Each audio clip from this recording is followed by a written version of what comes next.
it's on my mind a lot lately. We get asked this question a lot at Flocknote. Well, can you automate more of these kind of things? Can it send an automatic birthday message to people when it's their birthday and tell them happy birthday? Whatever. There's lots of different examples. And it always, I don't know. I have a bias against that kind of stuff. And I think some of it's because I see how often it is just abused. And where I get an email wishing me a happy birthday, and it's just a reminder that how do they even know what my birthday is? Can I somehow remove my information from that list? Just a reminder that I actually don't want them knowing my birthday. But I think really what it is, as I thought about it more, is the more you automate this stuff, the less meaningful it becomes, And so I think what happens is the gesture we're going for, the more you try to automate it and make it easy, the less worth it is to even do. And so the whole effect gets diminished. So what you're actually trying to achieve, which is this, acknowledgement of a meaningful moment in someone's life, actually becomes an occasion for them being annoyed or just cluttering their inbox or reminding them that, their birthday. And it's like, how do you even know my birthday? It depends on the organization. But so it got me thinking about like, well, what makes a gesture worth something? Because I was talking with another friend. So because when you get like a handwritten note, this stands out today, right? Because if someone takes the time to handwrite you something, it means a lot, because built into that, you're like, this person actually took time out of their day, longer than normal.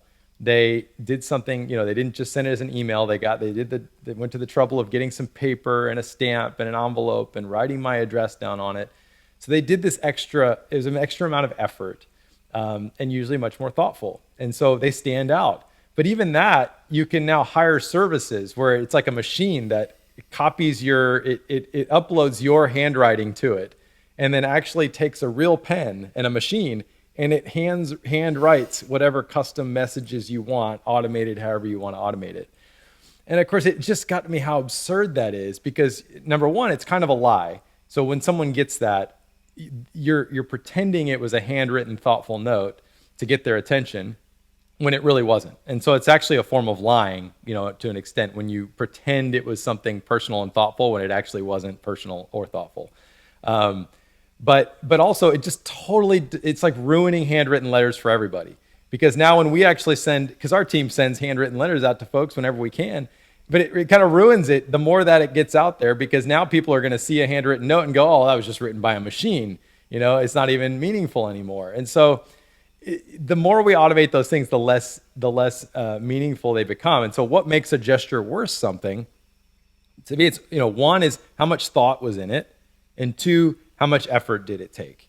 How much it could be time, it could be pain or work, or even money, which money represents, it took me a certain amount of time to earn this money that then I'm willing to spend on you. So how much thought did we put into it, and how much effort are we putting into it? And so the spirit of our age with all this technology is to basically reduce both of those things, that I don't have to think about it anymore, and I don't have to spend any effort on it anymore. And so it's going down like this, as how meaningful any of these gestures are, the less we have to think about them, and the less effort we have to spend on them. But yet that's what we're trying to do, is think less about them and spend less effort on them. And so there's this paradox in my mind of how we're just undermining the whole point we do this. And I think it's especially something to think about in ministry, because I think this is probably why. So the reason I think I get a little bit, I'm so biased against them, I think, in these different ways, because like we mentioned at the beginning, there are legitimate uses of this kind of automated personalization that does help people. I mean, we could think about something like, maybe it's not a birthday, but it's a wedding anniversary. So what if every married couple within your church got an email on their wedding anniversary, or the week before their wedding anniversary, the day before, and wish them, we know you got a wedding anniversary coming up. Here's a discount to the local restaurant to go on a date, or here's a prayer you can pray together to renew your vows and commitment to each other in your marriage, right? So you could automate that, and it would be meaningful. There is some thought there. So as a church, there's some unique things you could do that would automate it. But I think the reason I get overall why I'm overall, I think I have a bias against it, is because I see leaders just wanting to basically think less about stuff and spend less effort on it. And it's essentially undermining what is really the most important part when you're growing a church and a community there, and that's growing in size or in depth, of your relationships with the people that are there, is it's built on personal relationships. And so opportunities to go deeper and more personal with individual people is what makes the community what it is. It's what makes it strong. It's what makes it meaningful to people.